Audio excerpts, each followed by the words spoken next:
Estoy empezando a enamorarme de mi esposa y no sé qué hacer. Cuando mi difunta esposa, el amor de mi vida, falleció hace 4 años tras el nacimiento de nuestro segundo hijo, mi mundo se desintegró en un millón de pedazos grises y silenciosos. El olor a leche agria y el eco de mi propio agotamiento llenaban la casa.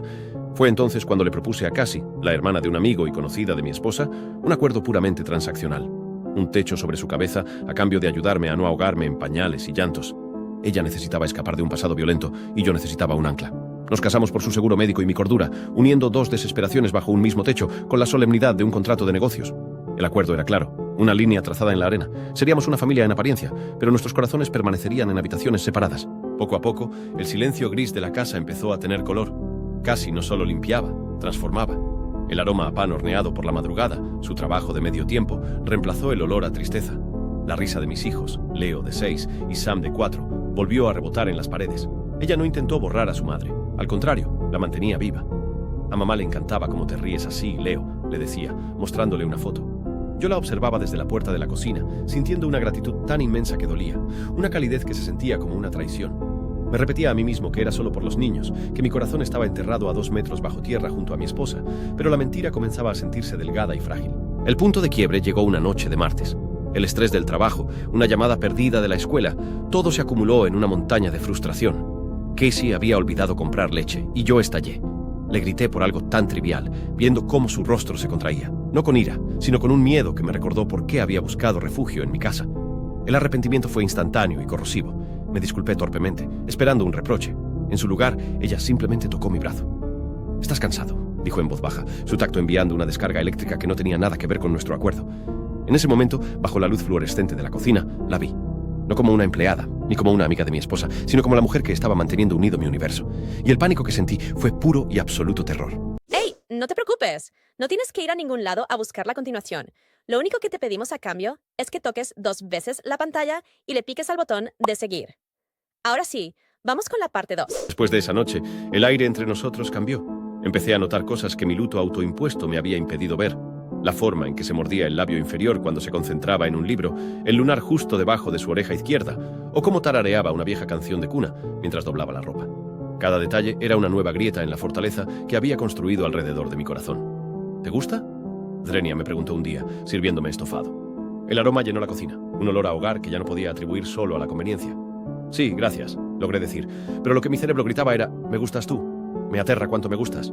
Me sentía como un ladrón, robando momentos de felicidad que sentía que no me pertenecían, profanando un recuerdo sagrado con cada latido acelerado que ella provocaba. La calma se rompió cuando su pasado llamó a la puerta. Literalmente, un mensaje de texto de un número desconocido apareció en su teléfono, que había dejado en el mostrador. Era él, su ex. «Sé dónde vives». No pensé, solo reaccioné. Sentí una furia primitiva, un instinto de proteger mi territorio, mis hijos, a ella. La confronté, no con acusación, sino con una preocupación feroz. «Cassie, ¿qué es esto?». Por primera vez, vi su fachada de calma desmoronarse por completo. Sus manos temblaban mientras me contaba sobre las amenazas, el miedo constante. Hablamos durante horas, y la línea entre protector y protegido, entre esposo de papel y hombre, se borró por completo. Me di cuenta de que la idea de que alguien le hiciera daño era tan insoportable como perder a mi primera esposa de nuevo. Una semana después, intentando traer algo de luz de vuelta a sus ojos, llegué a casa con un ramo de sus flores favoritas, unas sencillas margaritas. Sus ojos se abrieron con sorpresa. Luego se llenaron de una emoción que no pude descifrar. Me dio las gracias, su voz apenas un susurro. Se acercó y por un instante pensé que me daría un abrazo como los muchos que habíamos compartido. Pero no lo hizo. Se puso de puntillas y presionó sus labios contra los míos.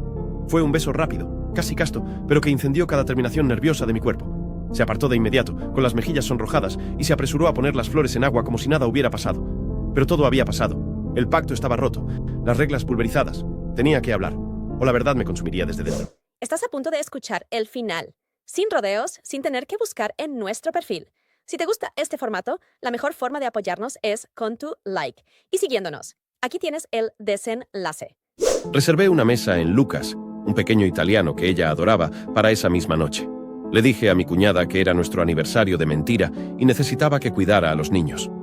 El viaje en coche fue un silencio denso y pesado. Podía sentir su nerviosismo vibrando en el asiento del copiloto. En el restaurante pidió una copa de vino, algo que rara vez hacía desde su pasado. La conversación fue forzada. Hablamos del tiempo, de las notas de Leo, de cualquier cosa que no fuera el beso que flotaba entre nosotros como un fantasma. Cada bocado de pasta se sentía como ceniza en mi boca. Dilo ya, me gritaba una voz interna. Arruínalo todo, cobarde, susurraba otra.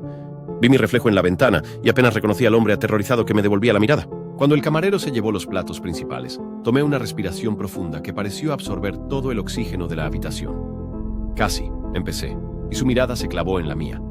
No puedo seguir con esto. Vi el pánico en sus ojos y me apresuré a continuar. No puedo seguir fingiendo que nuestro acuerdo es solo un acuerdo. Me he enamorado de ti. Sé que esto no es lo que firmamos, y si quieres irte, lo entenderé. Te ayudaré a establecerte, a pagar la escuela, lo que sea. Pero no podía no decírtelo. El silencio que siguió fue atronador. Entonces vi una sola lágrima trazar un camino por su mejilla.